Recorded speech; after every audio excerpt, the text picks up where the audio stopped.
പലപ്പോഴും സിനിമ എന്നുള്ളൊരു വിഷയത്തിനോടനുബന്ധിച്ചിട്ടുള്ള നിയമവശങ്ങളെക്കുറിച്ച് ഇൻഡസ്ട്രിയിലുള്ളവർക്കും കാര്യമായ ധാരണയില്ല. നമ്മൾ ക്രിയേറ്റിവിറ്റിക്ക് മാത്രമല്ല IPR പ്രൊട്ടക്ഷൻ പ്രൊവൈഡ് ചെയ്യുന്നത്. കോപ്പിറൈറ്റ് നിയമം അനുസരിച്ചിട്ട് സിനിമാറ്റോഗ്രാഫിക് വർക്കും സൗണ്ട് റെക്കോർഡിങ്സും പ്രൊഡ്യൂസേഴ്സാണ് ഓണേഴ്സ്, അല്ലെങ്കിൽ ഓഥർ കം ഓണർ അവരാണ് വരുന്നത്. ചില സമയങ്ങളിൽ ഇപ്പം നിയമം ഇല്ലെങ്കിൽ പോലും നമുക്ക് റീമേക്ക് റൈറ്റ്സ് ഡയറക്ടറിനും പ്രൊഡ്യൂസറിനും റൈറ്ററിനും ഡയറക്ടർക്കും എന്താ പറയുക ഷെയർ പ്രൊവൈഡ് ചെയ്യുന്ന ഒരു ഇൻഡസ്ട്രി ആയിരുന്നു മലയാളം. 2012 നിയമം വന്നതിന് ശേഷമാണ് മാൻഡേറ്ററി ആക്കി റൈറ്റർക്ക് പ്രൊവൈഡ് ചെയ്യണം റോയൽറ്റി എന്ന് പറഞ്ഞുകൊണ്ട്. അപ്പോഴും ഡയറക്ടറിനെ കുറിച്ച് മെൻഷനിങ് ഇല്ല. നമ്മുടെ സ്റ്റാറ്റ്യൂട്ട് പ്രകാരം സംവിധായകന് നിയമപരിരക്ഷയിലേക്ക് എത്തിയിട്ടില്ല കാര്യങ്ങൾ. മെജോറിറ്റി ഓഫ് ദ ആൾക്കാർക്കും അറിയില്ല ഡയറക്ടേഴ്സിന് റൈറ്റ് ഇല്ല എന്നുള്ളത്. ഒരു സംവിധായകനും ഒരു പ്രൊഡ്യൂസറും ഈക്വലി ഇൻസെപ്പറബിൾ ഇൻഡിസ്പെൻസിബിൾ കോൺട്രിബ്യൂട്ടേഴ്സ് ആണ് in the creation of a film. So both should be protected and rewarded. ക്യാരക്ടേഴ്സിൻ്റെ പുറത്ത് റൈറ്റ്സ് ഉണ്ട്. നിയമം അല്ലെങ്കിൽ വളരെ അക്കാഡമിക് പെർസ്പെക്റ്റീവിൽ പറയുകയാണെങ്കിൽ ഐഡിയയ്ക്ക് കോപ്പിറൈറ്റ് ഇല്ല. അപ്പോൾ വളരെ സമാനമായ ഐഡിയ നിലനിൽക്കുന്നുണ്ടാവും. പക്ഷെ അതെങ്ങനെ ഞാൻ എക്സ്പ്രസ് ചെയ്യുന്നു എന്നുള്ളിടത്താണ് കോപ്പിറൈറ്റ് പ്രൊട്ടക്ഷൻ. ഈ റോയൽറ്റി എന്ന് പറയുന്നത് കമ്പോസേഴ്സിനും പെർഫോമേഴ്സിനും സിംഗേഴ്സിനും ലിറിസിസ്റ്റിനും ഉണ്ട്. ത്രൂ പ്രാക്ടീസ് ഓൾസോ ആൾക്കാർ ഫെമിലിയർ ആയി തുടങ്ങിയിട്ടുണ്ട്. ഇത് കോപ്പിറൈറ്റ് വയലേഷൻ സാധ്യതയുണ്ട് അല്ലെങ്കിൽ വയലേഷൻ സാധ്യതയില്ല.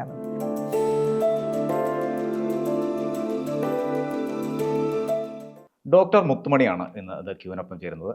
സ്വാഗതം. Thank you so much. Cinema അഭിനേതാവാണ്. അതിൽ നിന്ന് നിയമ പഠനത്തിന് പോയി. അതിനുശേഷം ഒരു അഭിഭാഷകയായി എൻറോൾ ചെയ്തിട്ടുണ്ട്, LLM ചെയ്തിട്ടുണ്ട്. പിന്നീട് PhD എടുക്കുന്നു. PhD എടുക്കുന്നത് സിനിമയുമായി ബന്ധപ്പെട്ട ഒരു വിഷയം. അതായത് സിനിമയുമായി ബന്ധപ്പെട്ട് എന്ന് പറയുമ്പോൾ സാധാരണ മട്ടിലുള്ള ഒരു വിഷയമല്ല, കോപ്പിറൈറ്റുമായി ബന്ധപ്പെട്ട ഒരു വിഷയത്തിലാണ് താങ്കൾ PhD എടുക്കുന്നത്. അങ്ങനെ ഒരു വിഷയം തിരഞ്ഞെടുക്കാനുള്ള ഒരു കാരണം എന്തായിരുന്നത്? ഞാൻ പഠിച്ചിരുന്നത് നിയമമായിരുന്നു. പഠിച്ച് ഒരു തേർഡ് ഇയർ വെക്കേഷൻ സമയത്ത്, വെക്കേഷനോടനുബന്ധിച്ച ഒരു സമയത്താണ് രസതന്ത്രത്തിൽ അഭിനയിക്കുന്നതും മറ്റും. അപ്പം ഇടയ്ക്ക് എല്ലാവരും സ്വാഭാവികമായും ചോദിക്കുന്ന ഒരു കാര്യമുണ്ട്, നമ്മൾ 1-2 പടം അടുപ്പിച്ച് ചെയ്താൽ ചോദിക്കുമോ അപ്പം പഠിച്ചതൊക്കെ വിട്ടല്ലേ എന്ന് ചോദിക്കും. അല്ലെങ്കിൽ നമ്മൾ കൂടുതൽ എന്തെങ്കിലും പഠിത്തത്തിലേക്ക് വിചാരിച്ചാൽ ചോദിക്കും അപ്പോൾ സിനിമയൊക്കെ വിട്ടല്ലേ എന്ന് ചോദിക്കും. അപ്പോൾ എന്നെ സംബന്ധിച്ചിടത്തോളം ഇത് രണ്ടും പാരലലി പോയിക്കൊണ്ടിരുന്ന ഒരു ട്രാക്കായിരുന്നു. ഈ PhDയിലേക്ക് എത്തിയപ്പോഴാണ് എനിക്ക് ഇത് രണ്ടും കൂടെ ബ്രിഡ്ജ് ചെയ്യാൻ പറ്റുമെന്നുള്ളൊരു ധാരണയിലേക്ക് ഞാൻ എത്തുന്നത്. അപ്പം പഠിച്ചിരുന്ന കാര്യം നമുക്ക് ഏറ്റവും ഇഷ്ടമുള്ള പ്രവൃത്തി മണ്ഡലത്തിലേക്ക് അപ്ലൈ ചെയ്യാൻ പറ്റുന്ന രീതിയിലുള്ളൊരു സ്പേസ് ക്രിയേറ്റഡ് ആയിട്ട് വരികയായിരുന്നു. അപ്പം ആദ്യം എനിക്ക് വേറൊരു സബ്ജക്റ്റാണ് ചെയ്യാൻ ആഗ്രഹമാണ്. കലയുമായി ബന്ധപ്പെട്ടിട്ട് തന്നെ കോപ്പിറൈറ്റിന് മറ്റൊരു ഏരിയയാണ് താല്പര്യം ഉണ്ടായിരുന്നത്. അപ്പം അന്ന് അവിടുത്തെ ഡിപ്പാർട്ട്മെൻറ്റിൻ്റെ ഹെഡും കോപ്പിറൈറ്റിൻ്റെ തന്നെ ഒരു one of the major veterans in the ഫീൽഡാണ് ഡോക്ടർ NS ഗോപാലകൃഷ്ണൻ. അപ്പോൾ സാർ എൻ്റെ അടുത്ത് സജസ്റ്റ് ചെയ്തു, Muthumani why don't you go ahead with this topic. ഞാൻ 2 ഓപ്ഷൻ ചോദിച്ചപ്പോൾ കാരണം സാർ ഇതേ ആസ്പെക്ട് തന്നെ എനിക്ക് പറഞ്ഞു, you know how the industry is functioning, നിയമത്തിൻ്റെ വശവും അറിയാം, അപ്പോൾ എന്തുകൊണ്ട് ചിന്തിച്ചുകൂടെ ആ രീതിയിൽ പറഞ്ഞു. അപ്പം ഞാനിങ്ങനെ സംശയിച്ച് നിന്നിരുന്ന സമയത്ത് തന്നെ ഒരു റൈറ്റ് എമൗണ്ട് ഓഫ് പുഷ് തന്നെ എന്നെ ഈ വിഷയത്തിലേക്ക് കൈപിടിച്ച് കയറ്റിയത് സാറാണെന്ന് തന്നെ പറയേണ്ടിയിരിക്കണം. അപ്പം ഇതിൽ ഞാൻ കണ്ടിരുന്ന ഒരു ഏറ്റവും വലിയൊരു അഡ്വാൻറ്റേജ് അല്ലെങ്കിൽ അഡ്വാൻറ്റേജിനെക്കാളുള്ള ആവശ്യകത എനിക്ക് തോന്നിയത്, പലപ്പോഴും സിനിമ എന്നുള്ളൊരു വിഷയത്തിനോടനുബന്ധിച്ചിട്ടുള്ള നിയമവശങ്ങളെക്കുറിച്ച് ഇൻഡസ്ട്രിയിലുള്ളവർക്കും കാര്യമായ ധാരണയില്ല. നിയമം ഉണ്ടാക്കപ്പെടുമ്പോഴും സിനിമയുടെ ഒരു സ്വഭാവം മൊത്തത്തിൽ ഉൾക്കൊണ്ടുകൊണ്ടുള്ള, അതായത് സിനിമ ഒരു കളക്റ്റീവ് ആർട്ട് ഫോമാണ്. മറ്റിപ്പോൾ കലാരൂപങ്ങൾ അതിൻ്റെ അകത്ത് വർക്ക് എന്ന് നമ്മൾ ഇതിൻ്റെ അകത്ത് പറയുന്നത് വർക്ക് എന്നുള്ള പ്രയോഗമാണ്. നമ്മൾ ലീഗലി പറയുകയാണെങ്കിൽ ഒരു ലിറ്റററി വർക്ക് നോക്കുകയാണെങ്കിലോ ഒരു ആർക്കിടെക്ചറൽ വർക്ക് നോക്കുകയാണെങ്കിൽ അതിനൊക്കെ കോപ്പിറൈറ്റ് ഉണ്ട്. അല്ലെങ്കിൽ പെയിൻറ്റിങ് നോക്കുകയാണെങ്കിലൊക്കെ ലിറ്റററി ആണെങ്കിൽ ഒരാൾ എഴുതിയാൽ മതി, സ്കൾപ്ചർ ആണെങ്കിൽ ഒരാളായിരിക്കും ഒരു മെയിൻ ഒരു സ്കൾപ്ചർ ആയിരിക്കും ചെയ്യുന്നുണ്ടാവുക, ആർട്ടിസ്റ്റ് ആയിരിക്കും ചെയ്യുന്നുണ്ടാവുക. അപ്പോൾ അതിലൊരു ഇൻഡിവിജ്വലാണ്, ലാർജ്ലി ഇൻഡിവിജ്വലിസ്റ്റിക് ഇൻ നേച്ചറാണ് വർക്കുകളിൽ. പക്ഷേ ഇതൊരു കളക്റ്റീവ് വർക്കാണ്. അതിപ്പോൾ നമുക്ക് സിമ്പിളായിട്ട് മനസ്സിലാവുന്ന ലോജിക്കാണ്. നമ്മൾ സിനിമ കാണുമ്പോൾ തന്നെ നമുക്കറിയാം, കഥ മാറ്റി നിർത്തിയാൽ സിനിമയില്ല, സംവിധായകനെ മാറ്റി നിർത്തിയാൽ സിനിമയില്ല, അല്ലെങ്കിൽ പെർഫോമേഴ്സിനെ മാറ്റി നിർത്തിയാൽ സിനിമയില്ല. ഇത്തരത്തിൽ എല്ലാവരുടെയും കൂടെ ഒരു കളക്റ്റീവ് കോൺട്രിബ്യൂഷൻ ഉണ്ട്. അതിൻ്റെ അനുപാതം മാറിക്കൊണ്ടിരിക്കുന്നുണ്ട്. പക്ഷേ എല്ലാവരും ഇൻഡിസ്പെൻസിബിൾ ആണ് സിനിമയെ സംബന്ധിച്ചിടത്തോളം. അപ്പോൾ അത്തരത്തിൽ നോക്കുമ്പോൾ ഇവരെ എല്ലാവരെയും അക്കോമഡേറ്റ് ചെയ്യാൻ പറ്റുന്ന രീതിയിൽ നമ്മളുടെ സിസ്റ്റത്തിൽ ഒരു പ്രൊവിഷൻ വേണമോ വേണ്ടയോ, ഇത്തരത്തിലുള്ള ചിന്തകൾ വന്നതിൽ നിന്നാണ് ഈ ടോപ്പിക്കിലേക്ക് എത്തിയിട്ടുള്ളത്. അപ്പോൾ ചില രാജ്യങ്ങളിൽ കോൺട്രാക്റ്റ് മതി, നിയമത്തിൻ്റെ ഇൻ്റർവെൻഷൻ വേണ്ട എന്ന് പറയുന്ന രാജ്യങ്ങളും രീതികളുമുണ്ട്. ചില രാജ്യങ്ങൾ അങ്ങനെയല്ല, സംവിധായകന് ഇത്ര കൊടുക്കൂ, പ്രൊഡ്യൂസറിന് ഇത്ര കൊടുക്കൂ, അല്ലെങ്കിൽ തിരക്കഥാകൃത്തിന് ഇത്ര നിയമപരിരക്ഷ കൊടുക്കൂ എന്ന് പറയുന്ന നിയമങ്ങളും ഉണ്ട് നമ്മുടെ നാട്ടിൽ. അപ്പം അതിനൊന്ന് കമ്പയർ ചെയ്ത് പഠിച്ച് നമ്മളിലേക്ക് എത്തുമ്പോൾ ഏറ്റവും നല്ലത് ഏതാണെന്നുള്ളൊരു ചിന്തയിലേക്ക് ഈ റിസർച്ച് വഴിതിരിച്ചിട്ടുണ്ട്, ഹെൽപ്പ് ചെയ്തിട്ടുണ്ട്.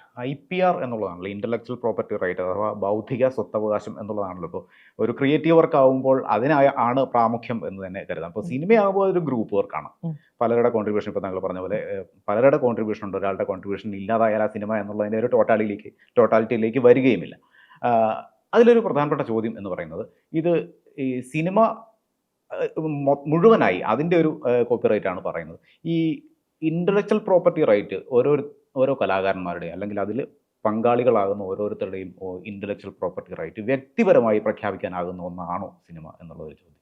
അത് ഒരു ഭയങ്കരമായ കോൺസെപ്റ്റൽ ചോദ്യം. അതിൻ്റെ അകത്ത് അതിന് മുമ്പ് നമ്മൾ ആൻസർ ചെയ്യേണ്ടത് എന്താ വെച്ചാൽ, നമ്മൾ ക്രിയേറ്റിവിറ്റിക്ക് മാത്രമല്ല IPR പ്രൊട്ടക്ഷൻ പ്രൊവൈഡ് ചെയ്യുന്നത്. ക്രിയേറ്റിവിറ്റിക്ക് വഴിതെളിക്കുന്ന, അതിനിപ്പോൾ അതിനാവശ്യകരമായ ഇൻവെസ്റ്റ്മെൻറ്റ് പ്രൊവൈഡ് ചെയ്യുന്നത്.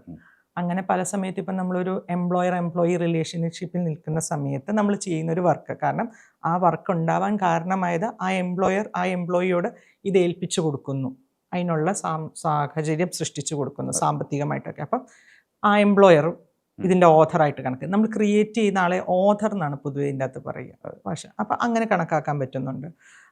ഇനി ഇതിലേക്ക് വരുമ്പോൾ നമ്മൾ പറയുന്നത് ആനുപാതികമായ, അല്ലെങ്കിൽ അവർക്ക് എന്താണോ അവരുടെ കോൺട്രിബ്യൂഷൻ അതിന് പ്രപ്പോർഷനേറ്റ് ആയിട്ടുള്ള ലീഗൽ പ്രൊട്ടക്ഷൻ എന്നുള്ളതാണ് നമ്മൾ പറയുന്നത്.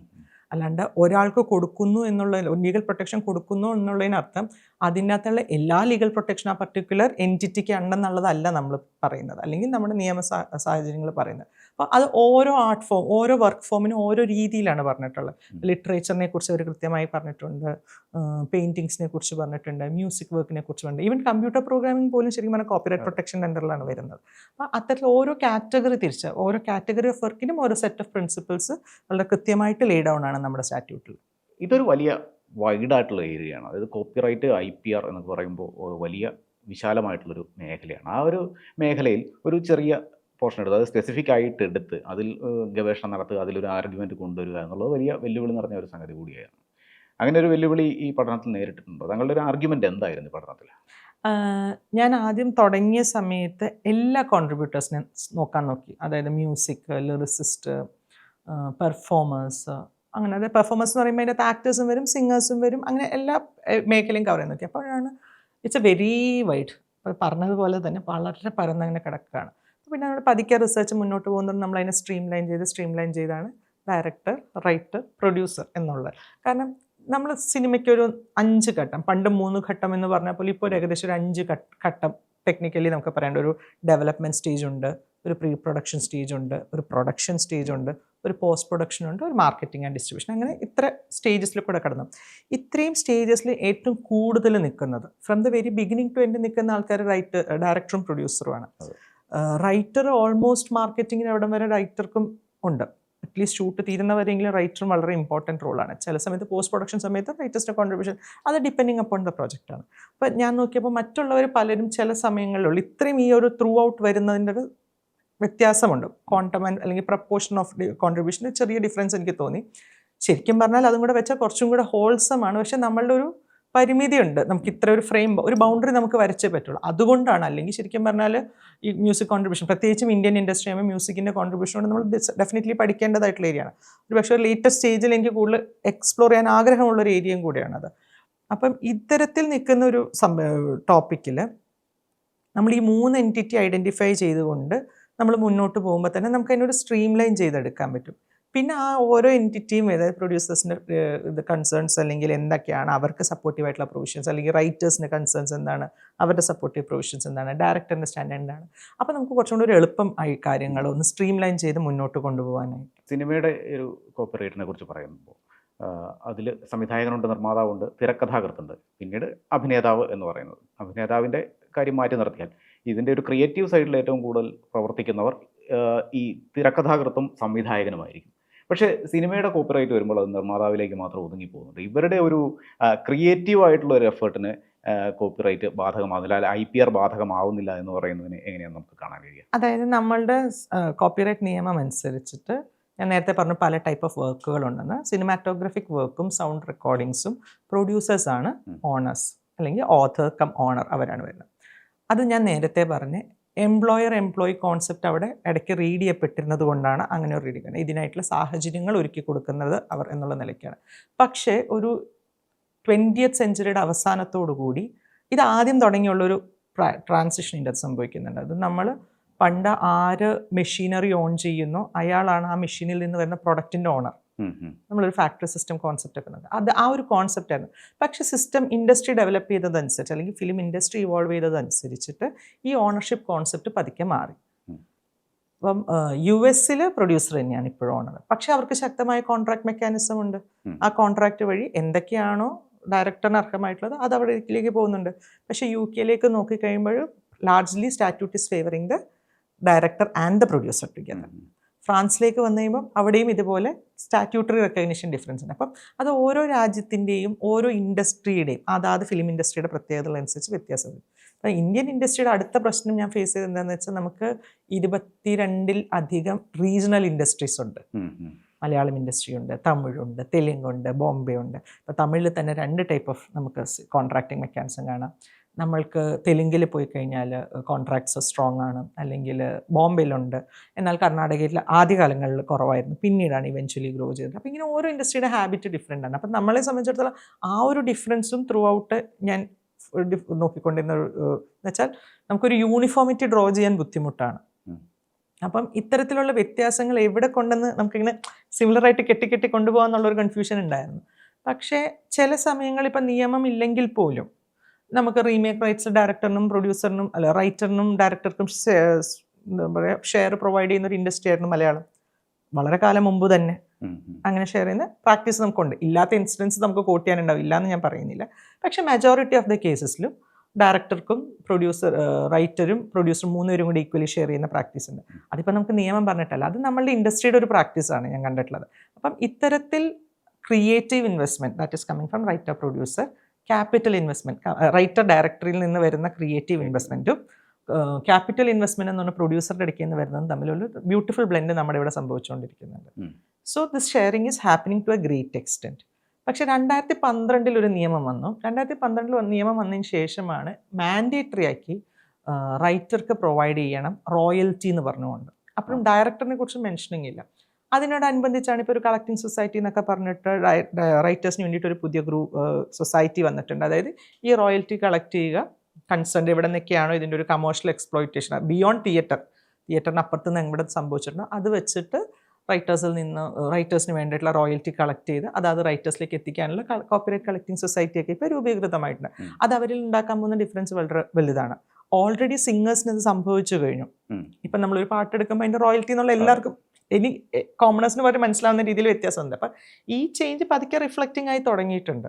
സോ ആനുപാതികമായിട്ടുള്ള ഷെയർ അവരിലേക്ക് എത്തിക്കുക എന്നുള്ളൊരു പ്രോസസ്സിലേക്ക് കാര്യങ്ങൾ എത്തിക്കൊണ്ടിരിക്കുകയാണ്. അതായത് സംവിധായകനിലേക്ക് കാര്യങ്ങൾ എത്തിയിട്ടില്ല. ഇല്ല, അവിടെയാണ് നമുക്കുള്ളത്. നമ്മുടെ സ്റ്റാറ്റ്യൂട്ട് പ്രകാരം സംവിധായകന് നിയമപരിരക്ഷയിലേക്ക് എത്തിയിട്ടില്ല കാര്യങ്ങൾ. അത് നിയമപരമായിട്ട് തന്നെ അല്ലെങ്കിൽ ഒരു നിയമനിർമ്മാണം അക്കാര്യത്തിൽ ആവശ്യമാണ് എന്ന് ആണ് എൻ്റെ പേഴ്സണൽ സജഷൻ. അതൊരു കോ ഓഥർഷിപ്പ് എന്നുള്ളൊരു, അതായത് ഞാൻ കോ ഓഥർഷിപ്പ് എന്ന് പറയുമ്പോഴത്തേക്കും പലരും ചോദിക്കണം അപ്പം പിന്നെ പ്രൊഡ്യൂസറിനൊന്നും കൊടുക്കണ്ടേ, പ്രൊഡ്യൂസറിലെ കാശിറക്കുന്നത്. അതുകൊണ്ടാണ് ഞാൻ എടുത്ത് പറയുന്നത് കോ ഓഥർഷിപ്പ് എന്നുള്ളൊരു പ്രയോഗം അല്ലെങ്കിൽ ഒരു ജോയിൻറ്റ് ഓഥർഷിപ്പ് എന്നുള്ളൊരു പ്രയോഗം. കാരണം അത് ഒരു സംവിധായകനും ഒരു പ്രൊഡ്യൂസറും ഈക്വലി ഇൻസെപ്പറബിൾ ഇൻഡിസ്പെൻസിബിൾ കോൺട്രിബ്യൂട്ടേഴ്സാണ് in the creation of a film. So both should be protected and rewarded. ഈ റീമേക്കുമായിട്ട് ബന്ധപ്പെട്ടായിരിക്കും ഈ വിഷയങ്ങളൊക്കെ പ്രധാനമായിട്ടും ഉയർന്നു വരുന്നത്. ഇപ്പോൾ നമ്മുടെ മലയാള സിനിമയിൽ 1-2 അപവാദങ്ങൾ ഒഴിച്ചു നിർത്തി കഴിഞ്ഞാൽ ഇത് വളരെ സ്മൂത്തായിട്ട് പോകുന്നുണ്ട്. അതായത് ഒരു റീമേക്കിന് മറ്റ് ഭാഷകളിൽ നിന്നൊരു ടീം, ഒരു പ്രൊഡ്യൂസറോ ഒരു ഡയറക്ടറോ സമീപിച്ചു കഴിഞ്ഞാൽ അത് നിർമ്മാതാവും ഈ സ്ക്രിപ്റ്റ് റൈറ്ററും അതുപോലെ തന്നെ സംവിധായകനും ചേർന്ന് തന്നെയാണ് അതിലൊരു തീരുമാനമെടുക്കുന്നതും ആ റൈറ്റ്സ് അതായത് സാമ്പത്തികമായിട്ടുള്ളതും പോലും ഇവർക്കിടയിൽ വീതിച്ച് പോകുന്നുണ്ട്. നിർമ്മാതാവിന് കുറേയേറെ അവകാശങ്ങൾ ഇക്കാര്യത്തിലുണ്ട്. റീമേക്കാണ് നമ്മുടെ മനസ്സിൽ ടോപ്പ് ഓഫ് ദ മൈൻഡായിട്ട് ആദ്യം വരുന്നത്. പക്ഷേ ഒരു സിനിമയെ സംബന്ധിക്കുന്ന സിനിമ ഒരു റൈറ്റുകളുടെ ഒരു കളക്ഷനായിട്ട് നമ്മൾ നോക്കുകയാണെങ്കിൽ അതിൻ്റെ അകത്ത് ഒത്തിരി അല്ലാതെ റൈറ്റ്സുകൾ കിടപ്പുണ്ട്. ഫോർ എക്സാമ്പിൾ ക്യാരക്ടേഴ്സിൻ്റെ പുറത്ത് റൈറ്റ്സ് ഉണ്ട്. വളരെ പോപ്പുലർ ആയിട്ടുള്ള ഹിറ്റായിട്ടുള്ള ഒരു ക്യാരക്ടർ അത് ആ സിനിമയിലുണ്ടെങ്കിൽ അത് ചിലപ്പോൾ ഒരു പക്ഷേ വേറൊരു സിനിമയിൽ റെഫറൻസ് വരികയാണെങ്കിൽ അത് ശരിക്കും ഇവിടെ നിന്ന് അവകാശം നമ്മൾ എടുക്കണം, റൈറ്റ്സ് എടുക്കണം, നമ്മൾ ലൈസൻസ് വേണം. അല്ലെങ്കിൽ ഈ സിനിമയെ അടിസ്ഥാനപ്പെടുത്തി ഗെയിമുകൾ വരുന്നുണ്ടെങ്കിൽ ഇപ്പം നമ്മൾ US എക്സാമ്പിൾ നോക്കുകയാണെങ്കിൽ ഇപ്പം മാർവൽ മാർവൽ യൂണിവേഴ്സ് നമുക്കറിയാം. നമുക്ക് അതിൻ്റെ ക്യാരക്ടേഴ്സ് ഏറ്റവും നമുക്ക് പെട്ടെന്ന് റിലേറ്റ് ചെയ്യാൻ വേണ്ടിയിട്ടാണ് ഞാൻ പറയുന്നത്. അപ്പോൾ അതിൻ്റെ അകത്ത് നമുക്ക് അതിനെ ബേസ് ചെയ്തിട്ടുള്ള ഗെയിംസ് നമ്മൾ കാണുന്നുണ്ട്. ഇനി മെർക്കൻഡൈസിങ് നമ്മളിവിടെ ഒത്തിരി എന്താ പറയുക കോപ്പി പ്രൊഡക്ട്സ് കിട്ടുന്നുണ്ടാവുമായിരിക്കും. നമ്മളിപ്പോൾ ഒരു കഥാപാത്രം വന്നു കഴിഞ്ഞാൽ ആ കഥാപാത്രത്തിൻ്റെ ടീഷർട്ടുകൾ അല്ലെങ്കിൽ അത്തരത്തിലുള്ള കോസ്റ്റ്യൂംസ്, അത് ശരിക്കും പറഞ്ഞാൽ മെർക്കൻഡൈസിംഗ് എന്ന് പറഞ്ഞിട്ടൊരു വലിയ വിങ് തന്നെ വർക്ക് ചെയ്യുന്നുണ്ട്. ഇപ്പം യഷ് സ്റ്റുഡിയോസ് പോലെയുള്ള സ്ഥാപനങ്ങൾക്ക് അതിന് എക്സ്ക്ലൂസീവ് ഡിപ്പാർട്ട്മെൻറ്റ് തന്നെയുണ്ട്. ഇപ്പം നമ്മൾ കൃഷിൻ്റെ മാസ്ക് പോലെ മനസ്സിൽ ഓർക്കുകയാണെന്നുണ്ടെങ്കിൽ ആ കൃഷിൻ്റെ മാസ്ക് ശരിക്കും അവരുടെ പ്രോപ്പർട്ടിയാണ് ആ മാസ്ക് എന്ന് പറയുന്നത്. അതിൻ്റെ ഫേക്ക് പ്രൊഡക്ട്സ് വന്നിട്ടുണ്ടാവും, ഇല്ല എന്ന് ഞാൻ പറയുന്നില്ല. പക്ഷേ technically the property belongs to the particular design company, അതായത് ആ പ്രൊഡ്യൂസറിൻ്റെ അണ്ടറിലാണ് അത് വരുന്നുണ്ടാവുക.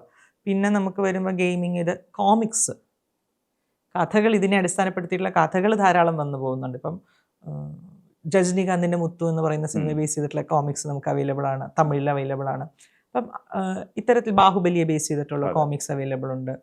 അപ്പം അങ്ങനെ കോമിക്സ്, ഇപ്പം അമർ ചിത്രകഥ മിന്നൽ മുരളി വാങ്ങിച്ചിട്ടുണ്ടെന്ന് തോന്നുന്നു. അതെനിക്ക് അമർ ചിത്രകഥയാണെന്നല്ല, പക്ഷേ മിന്നൽ മുരളി കോമിക്സ് ഉണ്ട്. അപ്പം ഇത്തരത്തിൽ ഒരു പ്രോഡക്റ്റ് സിനിമയോട് കണക്റ്റഡ് ആയിട്ടുള്ള ഒത്തിരി അലൈഡ് സാധനമുണ്ട്. Beyond remake there is multiple സാധ്യതകൾ അതിൻ്റെ അകത്തത്. പിന്നെ അല്ലെങ്കിൽ ഗെയിമിംഗ് ആണെങ്കിലും, അല്ലെങ്കിൽ പിന്നീട് ഈ സ്പിൻ ഓഫ് ക്യാരക്ടേഴ്സിനെ വെച്ചുകൊണ്ടുള്ള സിനിമ ക്രിയേറ്റിംഗ് ആണെങ്കിലും, ഈ ക്യാരക്ടേഴ്സിനെയൊക്കെ വെച്ചുകൊണ്ടുള്ള ഒരു യൂണിവേഴ്സ് ക്രിയേഷൻ ആവാം.